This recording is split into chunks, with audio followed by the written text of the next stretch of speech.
Hi friends, Savitramma ಚಾನಲ್ಗೆ ಸ್ವಾಗತ.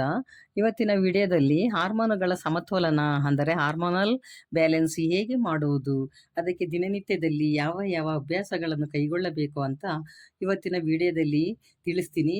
ಎಲ್ಲರೂ ಸಬ್ಸ್ಕ್ರೈಬ್ ಮಾಡಿ ಮತ್ತು ಈ ವಿಡಿಯೋವನ್ನು ಸ್ಕಿಪ್ ಮಾಡದೆ ಪೂರ್ತಿಯಾಗಿ ನೋಡಿ. ಇತ್ತೀಚಿನ ದಿನಗಳಲ್ಲಿ 15 ವರ್ಷದ ಹೆಣ್ಣು ಮಕ್ಕಳು ಹಾಗೂ ವಯಸ್ಕ ಮಹಿಳೆಯರಲ್ಲಿ ಹಾರ್ಮೋನ್ ಇಂಬ್ಯಾಲೆನ್ಸ್ ಕಾಣಿಸಿಕೊಳ್ಳುತ್ತಿದ್ದು, ಅದನ್ನು ನಮ್ಮ ನಿತ್ಯ ಜೀವನದ ಬದಲಾವಣೆಯನ್ನು ಹೇಗೆ ಹಾರ್ಮೋನುಗಳನ್ನು ಸಮತೋಲನವಾಗಿ ಇರಿಸಿಕೊಳ್ಳಬಹುದು ಎಂಬುದನ್ನು ನೋಡೋಣ.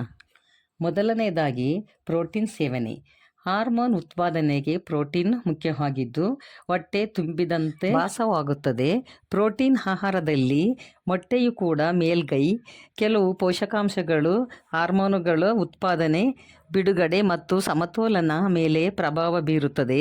ಪ್ರೋಟೀನ್ನಲ್ಲಿ ಇರುವ ಕೊಲಿನ ಅಂಶವು ಮೆದುಳಿನ ಆರೋಗ್ಯವನ್ನು ಬೆಂಬಲಿಸುತ್ತದೆ, ಪರೋಕ್ಷವಾಗಿ ಹಾರ್ಮೋನ್ ನಿಯಂತ್ರಣಕ್ಕೆ ಪ್ರಯೋಜನ ನೀಡುತ್ತದೆ.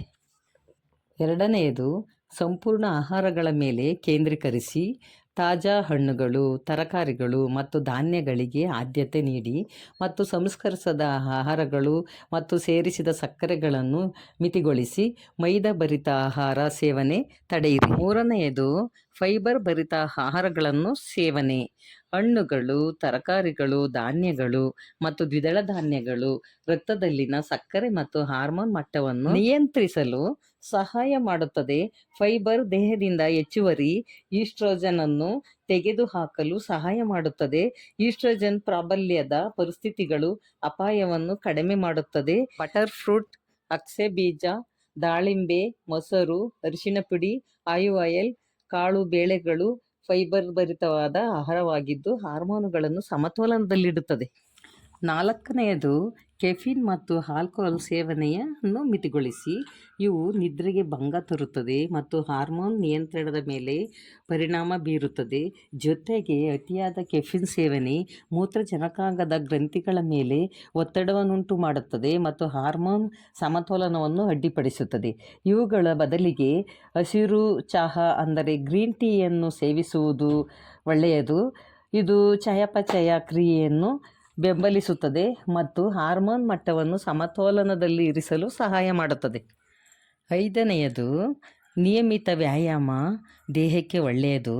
ಇದನ್ನು ಪ್ರತಿದಿನ ಬೆಳಿಗ್ಗೆ 1 ಗಂಟೆ, ಸಂಜೆ 1 ಗಂಟೆ ವ್ಯಾಯಾಮ ಮಾಡುವುದರಿಂದ ಕಾರ್ಡಿಯಾಕ್ ಅಂದರೆ ಹೃದಯ ಮತ್ತು ಶಕ್ತಿ ತರಬೇತಿ ಎರಡನ್ನು ಸೇರಿಸಿ ಇದು ಆರೋಗ್ಯಕರ ತೂಕವನ್ನು ಕಾಪಾಡಲು ಸಹಾಯ ಮಾಡುತ್ತದೆ.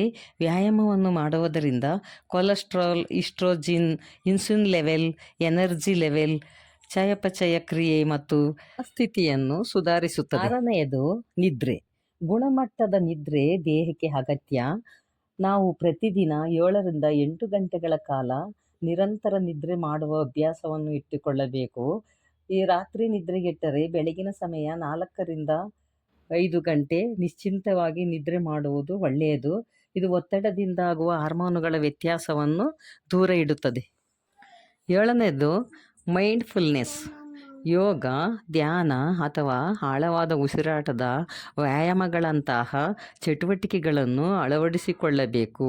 ಇವುಗಳು ಸಂತಾನೋತ್ಪತ್ತಿ ಅಂಗಗಳನ್ನು ಉತ್ತೇಜಿಸುತ್ತದೆ ಮತ್ತು ಅಂಡಾಶಯದ ಕಾರ್ಯವನ್ನು ಸುಧಾರಿಸುತ್ತದೆ, ಋತುಚಕ್ರವನ್ನು ನಾರ್ಮಲ್ ಆಗಿ ನಿಯಂತ್ರಿಸುತ್ತದೆ ಮತ್ತು PCOS ಲಕ್ಷಣಗಳನ್ನು ಕಡಿಮೆ ಮಾಡುತ್ತದೆ.